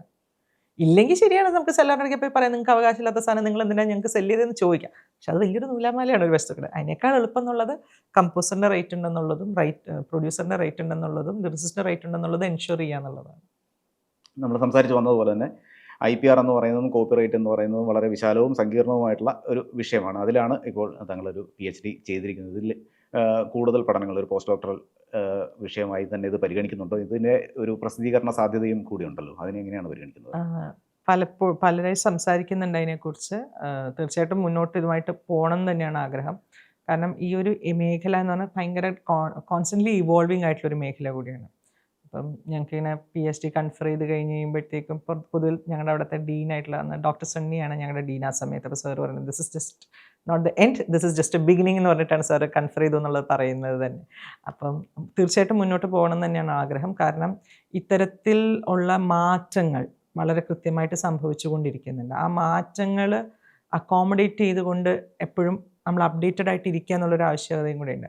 പിന്നെ എനിക്ക് ഇതിൻ്റെ ഒരു പ്രാക്ടിക്കൽ ലെവൽ കുറച്ചും കൂടെ കൂടുതൽ എക്സ്പ്ലോർ ചെയ്യണം എന്നുള്ളതാണ് ആഗ്രഹം. ഈ പറഞ്ഞ കൺസൾട്ടൻസി കുറച്ചും കൂടെ സ്ട്രക്ചേർഡ് ആയിട്ട് ഒരു IPR consultancy four entertainment industry എന്നുള്ള രീതിയിൽ കുറച്ചും കൂടെ സ്ട്രക്ചേർഡ് ആയിട്ട് മുന്നോട്ട് പോകുക എന്നുള്ളതാണ്. ഇപ്പം നമുക്ക് ഒരു പ്രൊഡക്റ്റ്, ഒരു സിനിമയിൽ നമുക്ക് വന്നു പോകുന്ന കമേഴ്ഷ്യൽ എലിമെൻറ്റ്സ് വളരെ അധികമാണ്. അതിനെല്ലാത്തിനും പലപ്പോഴും ലൈസൻസിങ് വേണം. നമ്മളിപ്പം ഒരു രവിവർമ്മ ചിത്രം പോലെ പബ്ലിക് ഡൊമൈനിലുള്ളൊരു ചിത്രം ഫ്രെയിമിൽ വന്നു കഴിഞ്ഞാൽ കുഴപ്പമില്ല. നേരെ മറിച്ച് ആ കോപ്പിറൈറ്റ് ഉള്ളൊരു പിക്ചറാണ് നമ്മളിവിടെ ഇപ്പോൾ ഫ്രെയിമിൽ വെക്കുന്നതെന്നുണ്ടെങ്കിൽ സ്വാഭാവികമായിട്ടും നമുക്ക് അതിൻ്റെ ലൈസൻസ് എടുക്കേണ്ട ആവശ്യമുണ്ട്. അപ്പോൾ ഇത്തരത്തിൽ കുഞ്ഞു കുഞ്ഞു എലമെൻറ്റ്സ് പോലും നമുക്ക് നോക്കുകയാണെങ്കിൽ ചില സമയത്ത് നമുക്ക് തോന്നുന്നത് ക്രിയേറ്റീവ് പ്രോസസ്സിനെ ഭയങ്കരമായിട്ട് ഇങ്ങനെ പിടിച്ച് ശ്വാസം മുട്ടിക്കണ്ടോ എന്ന് തോന്നിയ ക്രിയേറ്റേഴ്സ് സൈഡിൽ നമുക്കത് അങ്ങനെ തോന്നും. അപ്പോൾ അവർക്ക് ആ ശ്വാസം മുട്ടൽ തോന്നിക്കാതെ തന്നെ ഇതിനൊരു ബാലൻസ്ഡ് ആയിട്ടുള്ളൊരു പ്രോസസ്സ് അല്ലെങ്കിൽ അതിന് പറ്റുന്ന രീതിയിലുള്ള ഒരു പ്ലാറ്റ്ഫോം സൃഷ്ടിക്കണമെന്ന് ഭയങ്കരമായ ആഗ്രഹമുണ്ട്. ഇപ്പോൾ അവർ ചോദിക്കുകയാണ് ഇങ്ങനെ ഒരു കണ്ടൻറ്റ്, ഇങ്ങനെ ഒരു വീഡിയോ ക്ലിപ്പിംഗ് നമുക്ക് യൂസ് ചെയ്യണം.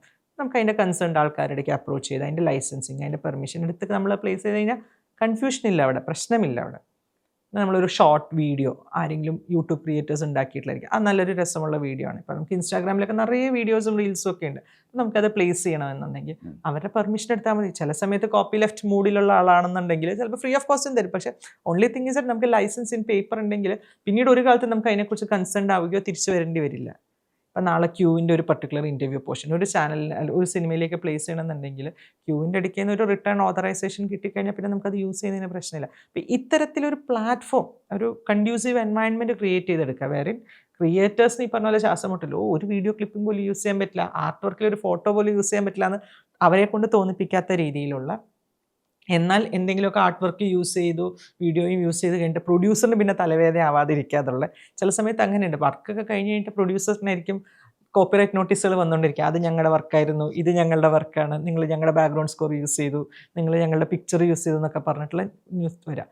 ഇത്തരത്തിൽ ഒരു എല്ലാവരുടെയും ഇൻട്രസ്റ്റുകൾ അക്കോമഡേറ്റ് ചെയ്തുകൊണ്ടുള്ള ബാലൻസ്ഡ് ആയിട്ടുള്ള രീതിയിൽ മുന്നോട്ട് പോകാനായിട്ടുള്ള ഒരു കൺസൾട്ടൻസി ഫേം. ഒരു പക്ഷേ ഒരു സ്ക്രിപ്റ്റ് നമ്മളുടെ കയ്യിലേക്ക് വരുമ്പോൾ തന്നെ നമുക്ക് വായിച്ചു കഴിഞ്ഞാൽ പറയാൻ പറ്റും ഇതിൻ്റെ അകത്ത് ഇന്ന കണ്ടൻറ്റ് ലൈസൻസ്ഡ് ആയിട്ടുള്ള കണ്ടൻറ്റ് വേണ്ടി വരും, ഇന്നത് പാസിങ് കണ്ടൻറ്റ് വരും, അങ്ങനെയൊക്കെ നമുക്ക് പറയുമ്പോൾ ചില സമയത്ത് ഇൻസിഡൻ്റായിട്ട് ഒരു ബിൽഡിംഗ് പുറകിൽ ഉണ്ടാവുമായിരിക്കും നമ്മൾ ഷൂട്ട്. ഇപ്പം നമ്മൾ രണ്ടുപേരും കൂടെ സംസാരിക്കുന്നത് അത് ഭയങ്കര കോപ്പിറൈറ്റ് സാധ്യതയുള്ളൊരു ബിൽഡിംഗ് ആയിരിക്കും എൻ്റെ പുറകിൽ ഉണ്ടാവുക. അത് പക്ഷേ അത് ഇൻസിഡൻ്റലായിട്ട് വന്നാൽ നമ്മൾ നടന്ന് സംസാരിക്കുമ്പോൾ അത് യാദൃശ്ചികമായിട്ട് അവിടെ വന്നു. അതിന് വേണ്ടിയിട്ട് നമുക്ക് അവിടെ നിന്ന് ബിൽഡിംഗ് മാറ്റാനോ അവിടെ പച്ച കർട്ടനടിക്കാനോ പറ്റത്തില്ലല്ലോ.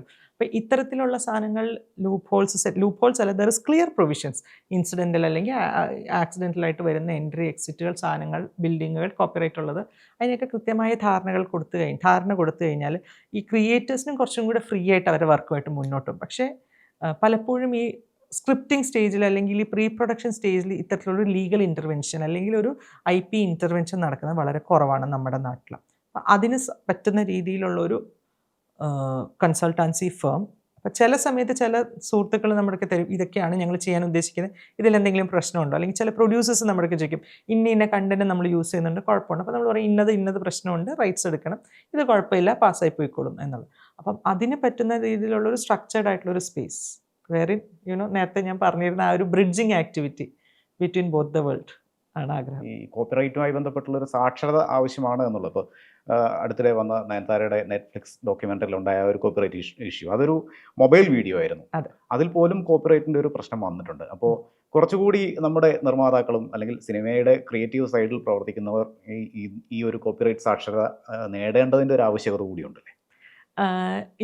ഞാൻ നേരത്തെ പറഞ്ഞ പോലെ ഒരു 2021-22 മുമ്പായിരുന്നു ഈ ചോദ്യം ചോദിച്ചിരുന്നെങ്കിൽ ഞാൻ ഉറപ്പ് ഭയങ്കര പ്രശ്നമാണ്, കോപ്പിറൈറ്റ് അവയർനെസ് വളരെ കുറവാണെന്ന് പറയുന്നത്. പക്ഷേ ഇപ്പം നിരന്തരമായിട്ട് ഇപ്പോൾ FFKയുടെ ആഭിമുഖ്യത്തിലാണെങ്കിൽ അല്ലെങ്കിൽ അതാത് യൂണിയനുകളുടെ ആഭിമുഖ്യത്തിലായിട്ടും ഒക്കെ നിരന്തരമായ ക്ലാസ്സുകളും സെഷനുകളും ഇൻട്രാക്റ്റീവ് പ്ലാറ്റ്ഫോംസും ഒക്കെ വന്നു പോകുന്നുണ്ട്. അപ്പം പണ്ടത്തേനേക്കാൾ ഒത്തിരി വ്യത്യാസമുണ്ട് നമ്മളൊരു കണ്ടൻറ് യൂസ് ചെയ്യുന്നതിലൊക്കെ മനസ്സിലാക്കും. പിന്നെ ചില OTTs ഇൻസിസ്റ്റ് ചെയ്യും ഇന്ന സാധനങ്ങൾ കോപ്പിറൈറ്റ് വയലേഷൻ ഉണ്ടാക്കുന്നതാണ്, അതുകൊണ്ട് ദയവ് ചെയ്ത് അത് നിങ്ങളുടെ വിഷ്വൽസ് ഇല്ല എന്ന് എൻഷുർ ചെയ്യുക, അഥവാ വന്നു പോയാൽ തന്നെ ബ്ലർ ചെയ്യുക എന്നൊക്കെ പറഞ്ഞു. അപ്പം ത്രൂ പ്രാക്ടീസ് ഓൾസോ ആൾക്കാർ ഫെമിലിയർ ആയി തുടങ്ങിയിട്ടുണ്ട് ഇത് കോപ്പിറൈറ്റ് വയലേഷൻ സാധ്യതയുണ്ട് അല്ലെങ്കിൽ വയലേഷൻ സാധ്യതയില്ല എന്നുള്ളത്. അപ്പം നമ്മളൊരു ചാനൽ ഷോയിൽ അല്ലെങ്കിൽ ഒരു റിയാലിറ്റി ഷോയിൽ ഒരു പാട്ട് പാടുമ്പോൾ പോലും അതിൻ്റെ പ്രൊഡ്യൂസേഴ്സിന് കൃത്യമായ ധാരണയുണ്ട് അത് അവർക്ക് ലൈസൻസ് ഉള്ള പാട്ടാണോ അല്ലയോ എന്നുള്ളത്. ലൈസൻസ് ഇല്ലാത്ത പാട്ടാണെങ്കിൽ നമുക്ക് ലൈസൻസ് ഉള്ള പാട്ടിൻ്റെ ഒരു കളക്ഷൻ ആയിരിക്കും അവിടെ പാടുന്നുണ്ടാകും. അപ്പോൾ പ്രാക്ടിക്കലി നമുക്കൊരു എക്സ്പീരിയൻസ് ലെവൽ ഒരു ധാരണ ഇവോൾവ് ആവുന്നുണ്ട്. അതല്ലാതെ തന്നെ സിസ്റ്റമാറ്റിക് ആയിട്ടുള്ള ഇൻ്റർവെൻഷൻ സംഘടനയുടെ തലത്തിൽ നിന്ന് സംഭവിച്ചിട്ടുണ്ട് ഈ ഒരു അവയർനെസ് ഇമ്പ്രൂവ് ചെയ്യാനായിട്ട്. അതിൽ ഈ ഒരു മേഖലയിൽ കൂടുതൽ ഗവേഷണങ്ങളും ഉണ്ടാകാനുള്ള ഒരു തുടക്കം കൂടിയായി താങ്കളുടെ ഒരു പഠനം. Thank you so much. അങ്ങനെ ആവട്ടെ എന്ന് തന്നെ ആഗ്രഹിക്കുന്നു. ഈ ഗവേഷണം എപ്പോഴും ഞാൻ പറയുന്നത് റിസർച്ച് എന്ന് പറയുന്നത് പേപ്പറിൽ ഒതുങ്ങുന്നതിനേക്കാൾ ഉപകാരപ്രദമാകുന്നത് അത് അതിൻ്റെ സ്റ്റേക്ക് ഹോൾഡേഴ്സിന് ഡയറക്റ്റ്ലി ഇമ്പാക്റ്റ് ഉണ്ടാക്കുമ്പോഴാണ്. അപ്പം അത്തരത്തിൽ അതിൻ്റെ ഒരു പ്രാക്ടിക്കൽ ആപ്ലിക്കേഷനിലേക്കും കൂടെ കൂടുതൽ എത്താൻ പറ്റട്ടെ എന്നുള്ളതാണ് എൻ്റെ ആഗ്രഹം. വളരെ നന്ദി. Thank you so much.